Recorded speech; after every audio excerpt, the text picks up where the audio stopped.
O Senhor esteja convosco. Ele está no meio de nós. Proclamação do Evangelho de Jesus Cristo, segundo Marcos. Glória a vós, Senhor.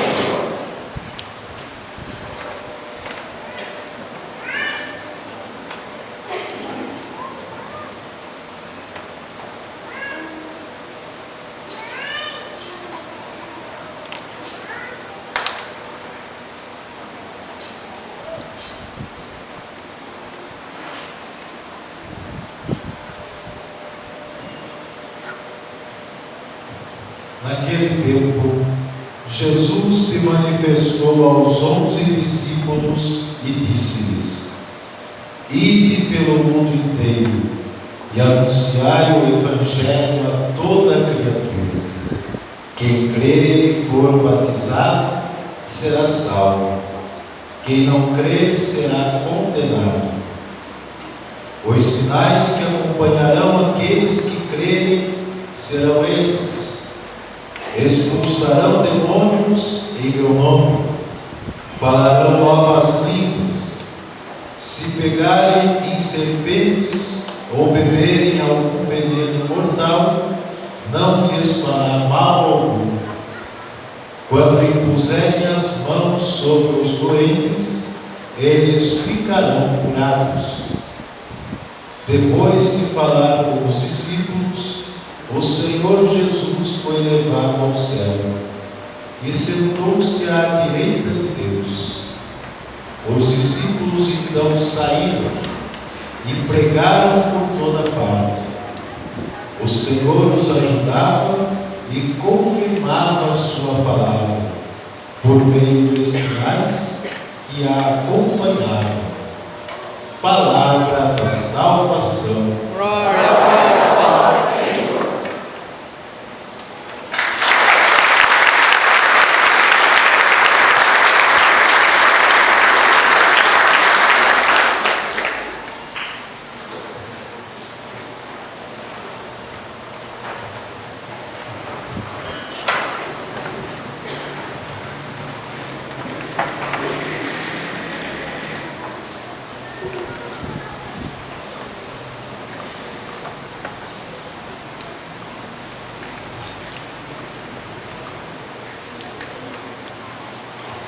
Queridos irmãos e irmãs, a palavra do Senhor hoje nos diz que antes de Jesus voltar para o Pai, Ele deseja que a sua obra continue.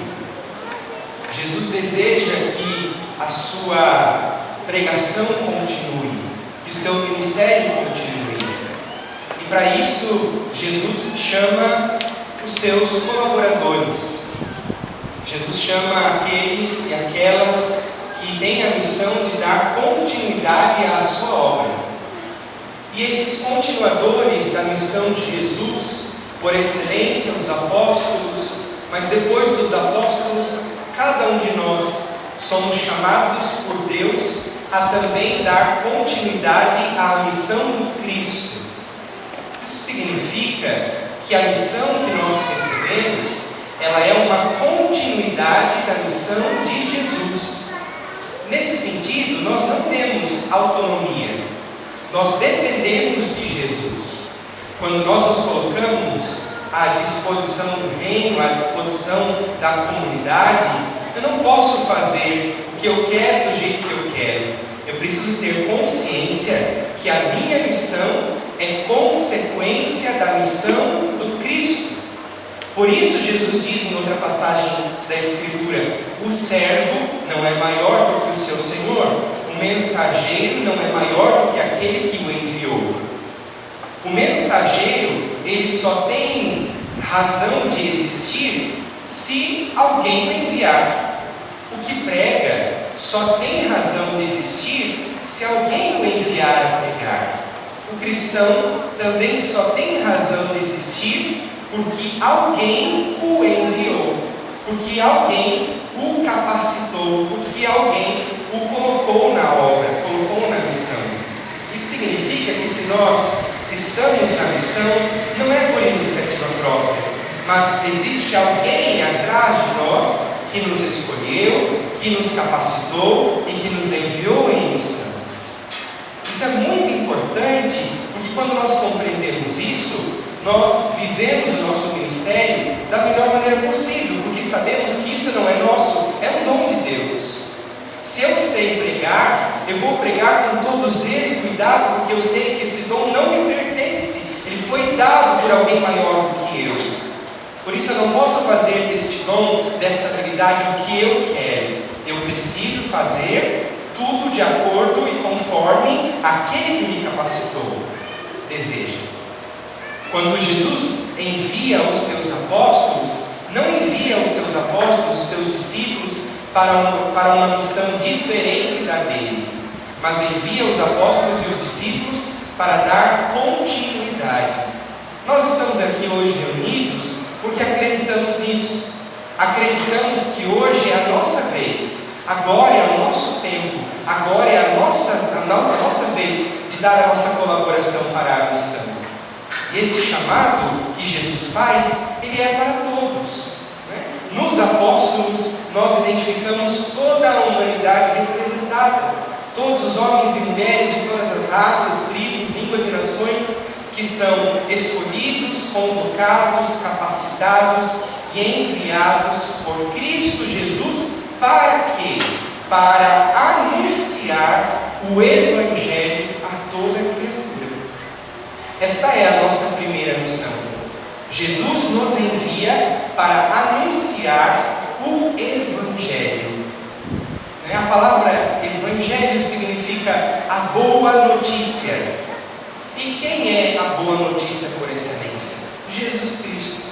Cada um de nós, então, é escolhido, capacitado e enviado por Jesus para anunciar Ele mesmo.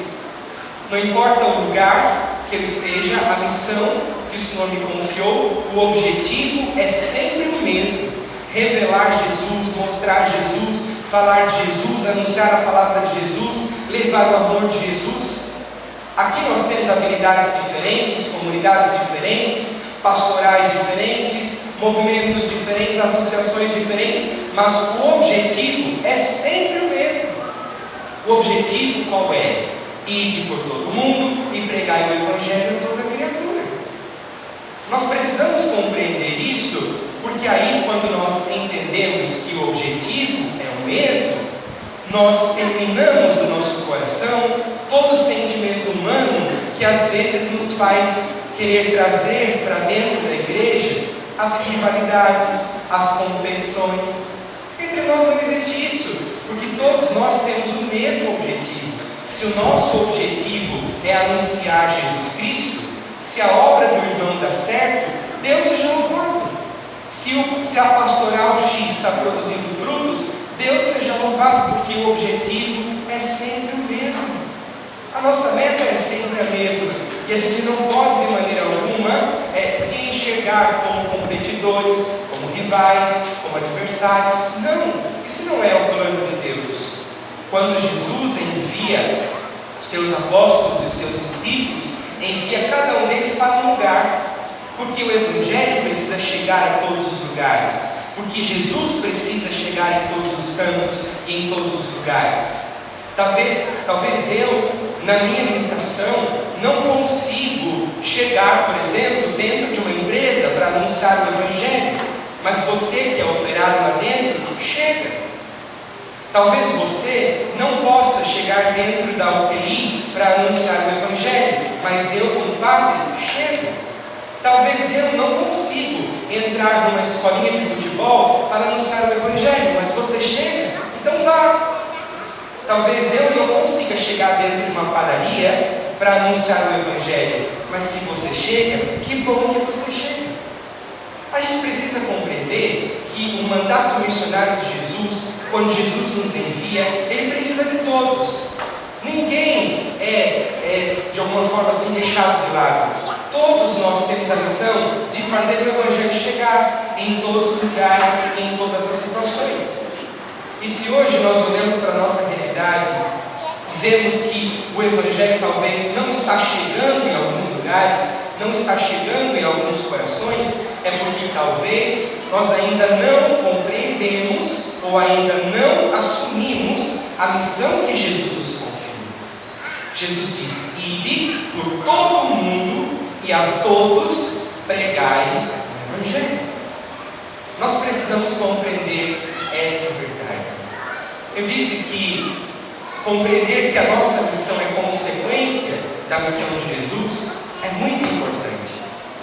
E como é que Jesus assume a sua missão? Quando o Pai envia nosso Senhor Jesus Cristo ao mundo para salvar o mundo, Jesus diz na palavra: eu não vim fazer a minha vontade, eu vim fazer a vontade daquele que me enviou. Em outro trecho, Jesus diz: porque o meu alimento é fazer a vontade daquele que me enviou. Esse também deve ser o nosso modo de vida. Se eu tenho consciência de que o Senhor me chamou e me enviou em missão, e essa missão não é minha, mas é consequência da missão do Cristo, eu preciso viver a minha vida do mesmo modo que Cristo viveu a sua vida e a sua missão. Como Jesus viveu? Eu não vim fazer a minha vontade, mas a vontade do Pai. Isso significa que no nosso coração também deve existir esse desejo. Não a minha vontade, não o meu querer, mas a vontade do Pai, o desejo do Pai, o sonho do Pai. Fazer tudo aquilo que Deus me pediu e exatamente do jeito que Deus me pediu.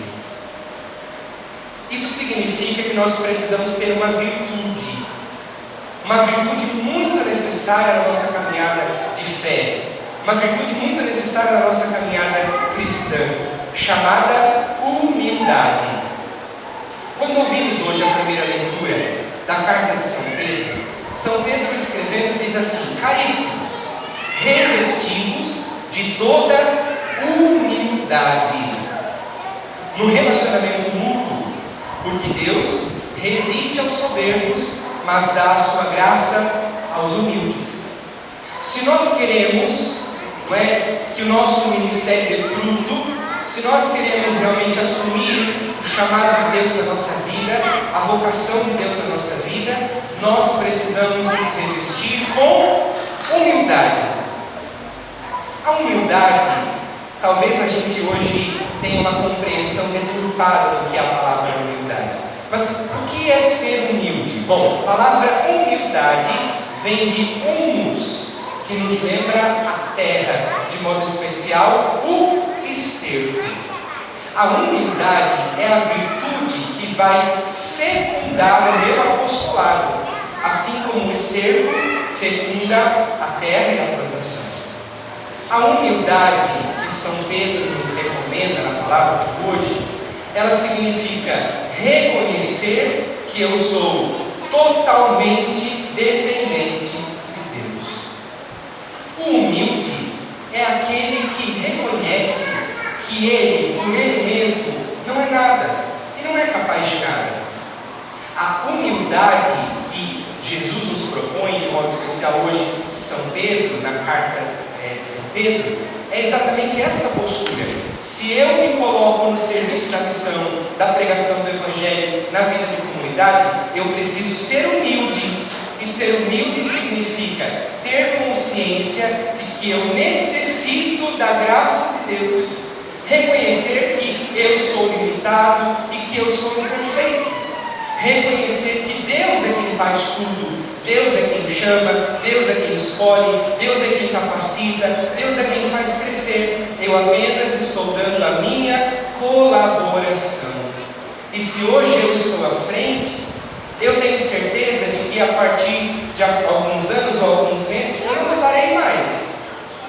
Porque certamente Deus vai colocar outras pessoas. E aí acontece a substituição, as trocas, as coisas. Mas o importante é saber que Deus é quem faz tudo.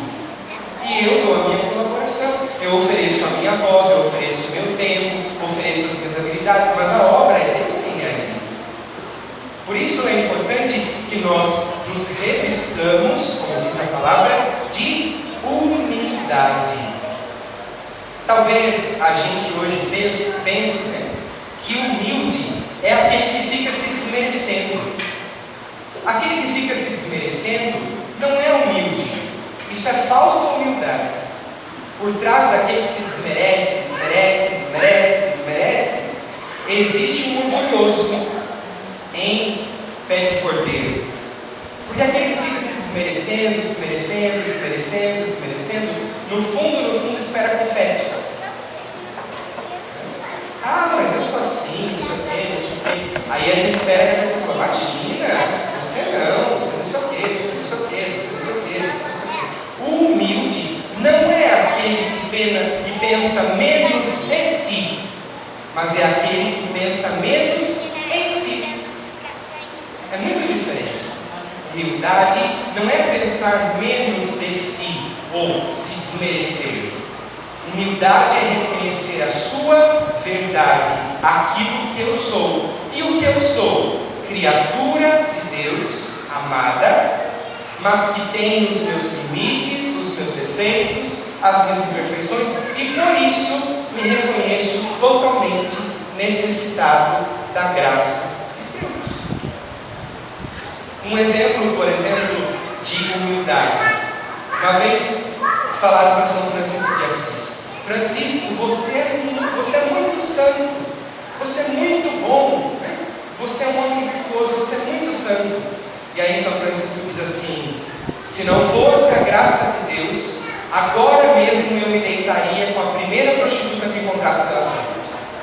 Isso é a humildade. É reconhecer que sem a graça de Deus eu não sou nada. Sem a graça de Deus, a minha pregação não produz fruto, meu ministério não produz fruto. Ser humilde é reconhecer que eu não consigo fazer tudo sozinho. Eu preciso da ajuda dos irmãos e também preciso, em primeiro lugar, da graça de Deus, do auxílio de Deus. Veja que interessante. Quando você vai construir um prédio, o que é necessário ter antes de você construir? Alicerce. O que é alicerce? Perfurar a terra. Se um prédio tem 2 andares, como é o alicerce? Como é? E se o prédio tiver 14 alicerces? Ou melhor, 14 andares? Como é o alicerce? Mais fundo. Se o prédio é mais alto, o alicerce tem que ser mais fundo. Porque se não tiver o alicerce mais fundo, a casa cai. A humildade é o alicerce do cristão. Se o cristão não tem humildade, a casa cai. Se o cristão não tem a humildade, ou seja, não vai perfurando a terra do seu coração, reconhecendo a sua verdade, reconhecendo o quanto ele necessita da graça de Deus, da misericórdia de Deus, do perdão de Deus, um dia a casa cai. E para a obra que Jesus nos propõe, pregar o Evangelho, libertar os possessos, trazer vida, trazer cura, trazer restauração, a humildade é fundamental. Na obra de Deus não pode faltar humildade, porque se faltar humildade, um dia a casa cai. O cristão sem humildade não consegue se manter, porque o cristão sem humildade, ele vai sendo dominado por um sentimento de vanglória, de autossuficiência, de prepotência, eu. Por isso então, irmãos, hoje, que a gente possa ouvir este versículo 5 da carta de São Pedro, que diz assim: olha, porque Deus resiste aos soberbos, mas dá a sua graça aos humildes.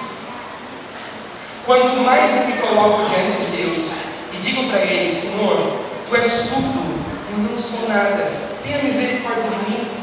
Senhor, Tu és tudo e eu sou dependente de Ti, me dá a sua graça. Venha em meu auxílio, venha em meu socorro, eu confio em Vós.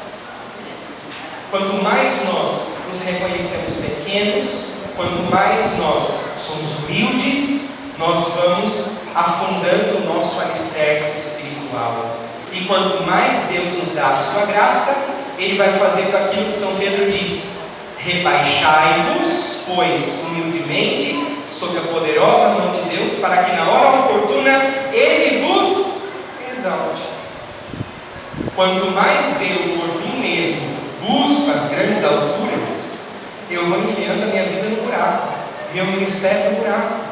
Mas quanto mais eu me rebaixo, eu me reconheço pequeno, limitado, imperfeito, necessitado da graça de Deus, Deus mesmo um dia vai me exaltar. É isso que a igreja faz com os santos e com as santas. Homens e mulheres que viveram em extrema humildade, em extrema pobreza, em extrema limitação, e por isso Deus os exalta, os eleva. Que a gente possa na nossa vida, na nossa caminhada de fé, viver com humildade. E isso não é fácil. Por isso São Pedro diz: revesti-vos. Ele diz revesti-vos porque é algo que não é natural nosso. Revesti-vos é como se eu vestisse uma blusa. Eu preciso exercitar essa dinâmica da humildade. E para quem é muito orgulhoso e muito prepotente, a orientação que eu dou: reze todos os dias a ladainha da humildade, que é mais ou menos assim: do desejo de ser amado, livrai-me, Senhor; do desejo de ser estimado, livrai-me, Senhor; do desejo de ser reconhecido, livrai-me, Senhor. Isso é um exercício espiritual que a gente precisa também fazer. Lembram-se que em um trecho da Escritura, São Paulo diz: quando eu sou fraco, é aí que eu sou forte. Para nós cristãos, a humildade nos fortalece, porque quanto mais humilde eu sou, mais Deus me dá a sua graça. E quanto mais Deus me dá a sua graça, mais forte eu me torno. A virtude que hoje propomos para a celebração de São José é a fortaleza. Fortes como São José. Como é que eu faço então para ser forte espiritualmente? Preciso ser humilde. Porque quanto mais eu for humilde, mais eu vou reconhecer que sou necessitado de Deus. E quanto mais eu reconheço que eu sou necessitado de Deus, mais Deus me concede a sua graça. E quanto mais Deus me concede a sua graça, mais forte eu me torno. Que esse seja o nosso caminho e que a palavra de Deus seja a nossa força e o nosso alimento para a nossa caminhada. Louvado seja o nosso Senhor Jesus Cristo.